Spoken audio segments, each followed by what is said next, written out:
This question is clearly testing pronouns, specifically whether they are singular and plural. So we could go through the list here and think about that first. So these is plural, those is plural, them is plural, and it is singular.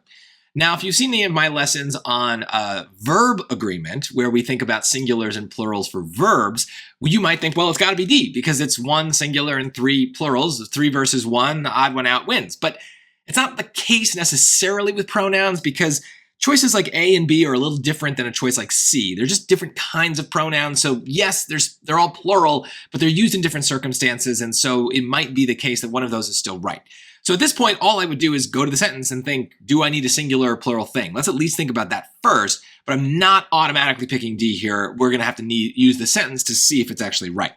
Now let's read everything because we need to make sure we know what we're talking about. A pronoun talks about some sort of noun. What is that noun?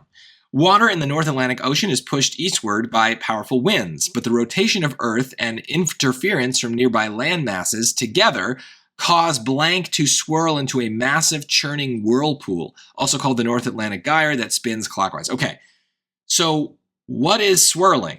Is it the winds? I don't think so. It's a whirlpool, right? A pool is water.